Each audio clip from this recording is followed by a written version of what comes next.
بسم اللہ الرحمن الرحیم۔ ناظرین کرام، 60 سال پہلے اس سلسلے میں آج کا عنوان ہے قاہرہ میں 3 دن۔ 23 جنوری کی صبح ہم قاہرہ کے لیے روانہ ہوئے۔ راستے میں دیر سے 1.5 کلومیٹر پر ایک چھوٹے سے پہاڑی ٹیلے کے اوپر سیدنا ہارون علیہ السلام کا مقام آیا۔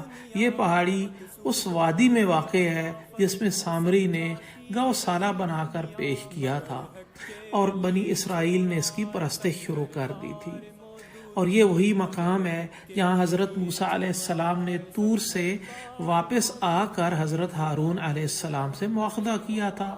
اس کے بعد یعنی دیر سے تقریباً 10 کلومیٹر پر ایک وادی میں حضرت صالح علیہ السلام کا مقبرہ ہے۔ ہر سال یہاں دیہاتیوں کا بہت بڑا مجمع اکٹھا ہوتا ہے جس میں وہ قربانیاں کرتے ہیں اور سارا میدان بھر جاتا ہے۔ شام کو 6:30 بجے قاہرہ واپس پہنچے۔ 24 جنوری سے پھر ملاقاتوں کا سلسلہ شروع ہو گیا اور 25 کی شام تک جاری رہا۔ جن حضرات سے ملاقات ہوئی ان میں شیخ ابو زہرا، استاذ مصطفیٰ زرقا خاص طور پر قابل ذکر ہیں۔ رات کو ہم شیخ الازہر سے ملنے ان کے مکان پر گئے۔ بڑی ہی محبت اور اخلاص سے بار بار مولانا کو دعائیں دیتے اور ان کی اسلام کی راہ میں خدمات کو سراہتے رہے۔ بار بار مولانا کے ساتھ اپنے بیٹھنے پر خوشی اور فخر کا اظہار کرتے رہے۔ ان کی گفتگو اس قدر جذبات سے لبریز تھی کہ معلوم ہوتا تھا کہ انہوں نے آج اپنا دل کھول کر رکھ دیا ہے۔ فرماتے تھے کہ اگر مولانا کو تکلیف نہ ہوتی تو میرا دل ساری رات ان کے ساتھ بیٹھے رہنے اور باتیں کرنے کو چاہتا تھا۔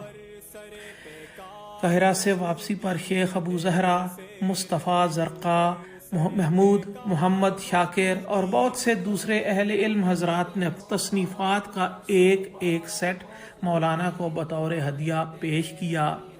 اب گویا مولانا پاکستان آ رہے ہیں تو اپنے ساتھ کتابوں کی ایک پوری لائبریری لا رہے ہیں۔ حسن البنا شہید رحمہ اللہ کے صاحبزادے سیف الاسلام نے بھی اپنے دادا احمد عبد الرحمن البنا کی تمام تصنیفات ہدیۃً دی ہیں۔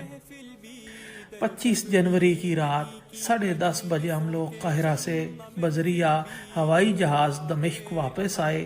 2 دن وہاں قیام کیا جس میں ملاقاتوں کا سلسلہ برابر جاری رہا۔ آج 28 کو ہم لوگ کویت پہنچ رہے ہیں۔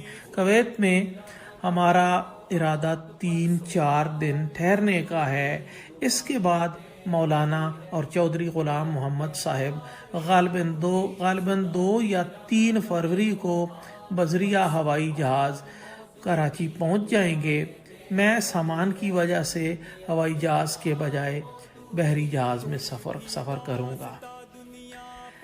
یہ تحریر محمد عاصم الحداد رحمہ اللہ کی ہے جو ترجمان القرآن کے شمارے فروری 1960 میں شائع ہوئی تھی، اور اس تحریر کا عنوان تھا مولانا مودودی کا سفر بلاد اسلامی۔ شکریہ و جزاک اللہ۔